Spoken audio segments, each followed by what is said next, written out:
Hello, my name is Mr. Dale Ojutiku.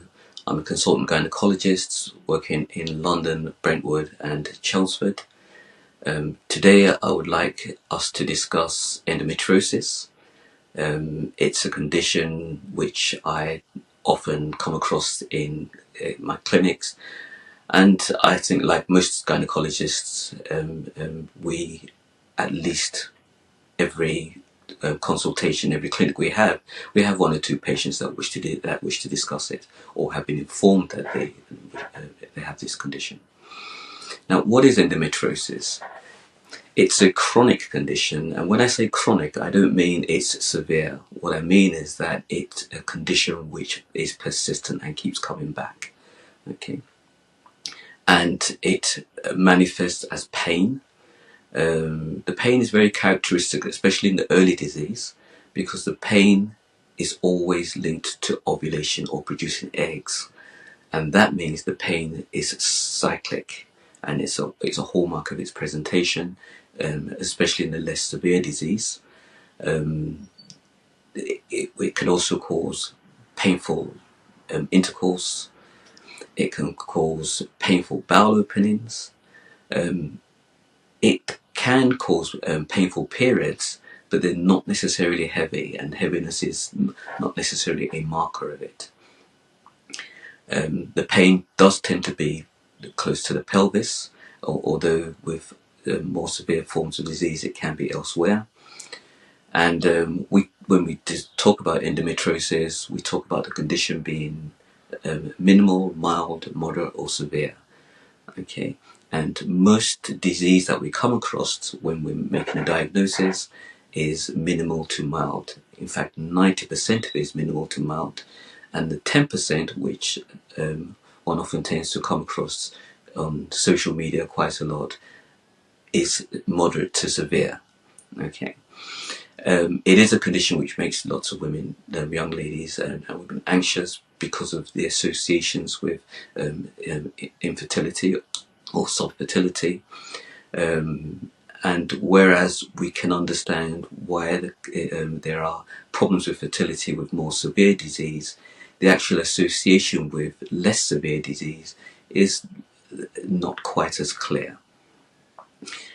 How do we make a diagnosis? Well, we have to take a meticulous history to try and determine whether the pain actually fits with it in most cases, and also examination in the clinic. These are very crude, but they are part of the initial screening procedure. You often hear people talking about their condition being delayed before having a diagnosis, and that is because a lot of the symptoms that we talk about overlap with lots of other conditions. The ones I've mentioned tend to be very almost not specific, but they are more associated with endometriosis. Although, like all other conditions, symptoms, bloating, tiredness, and the other symptoms associated with it, they can occur with lots of other things too. And then we need to do tests, and the tests include an ultrasound scan or an MRI scan. These tests are much better at picking up more severe disease, but they're not that good at picking up or detecting, and ruling out less severe disease. So whereas they're likely to identify moderate to severe disease, but if it's minimal to mild disease, if an ultrasound scan or an MRI scan is negative, that does not necessarily mean that the disease does not exist. The ultimate diagnosis, or the gold standard way of making a diagnosis, is a laparoscopy. A laparoscopy is a form of keyhole surgery where one looks into the pelvis and directly identifies what we call endometriotic deposits. It also has an opportunity to be able to treat minor disease at the time. Clearly, it's surgery, so it's invasive, it's expensive, and it also takes time out of work, and that's part of the reason why one needs to screen before we go to laparoscopy, to reduce the risks of unnecessary surgery. But once a diagnosis has been made, The treatments include simple painkillers, which can be used during the period, especially if the pain is limited to just before and during the period. And painkillers are also helpful if one is trying to get pregnant, because during pregnancy all the symptoms abate and they resolve. You can also use the hormonal methods, including the pill.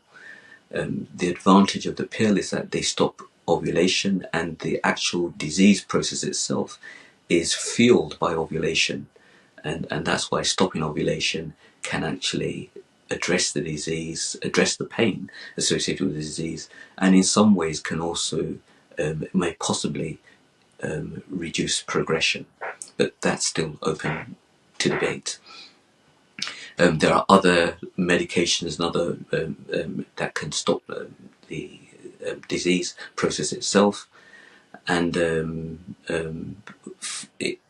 finally one could also consider surgery.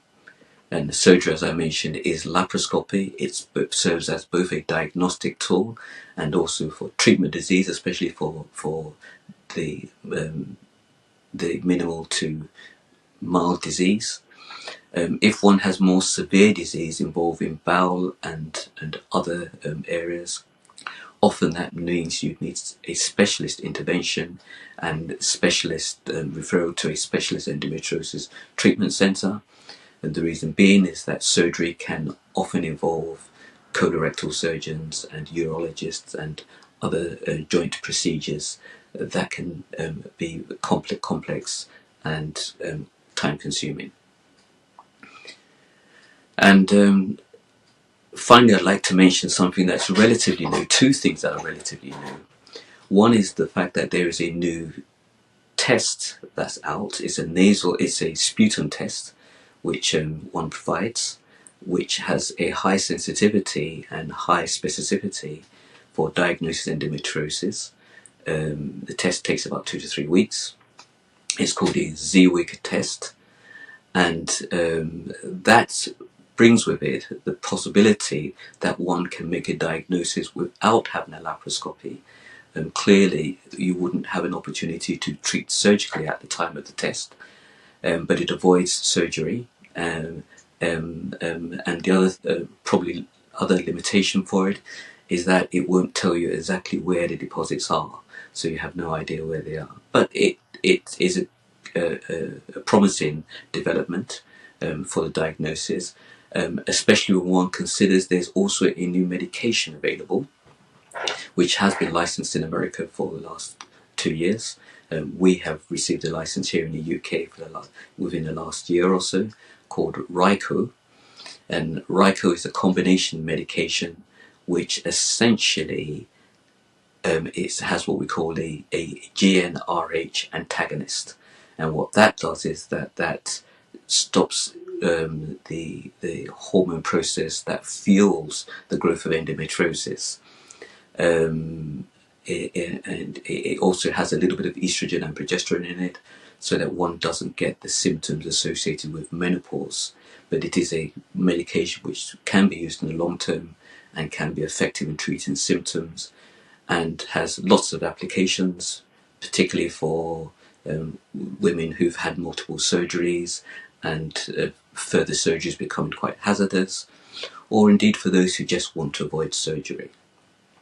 These two new developments can result effectively have an additional pathway to our management of this condition, meaning that one can make a diagnosis using the ZWIG test, and if we're happy with that, then we can go on to treatment with medication in the tablet form, which I mentioned, called Ryco, as opposed to the previous medications which needed to be injectables and have the risk of osteoporosis or thin bones.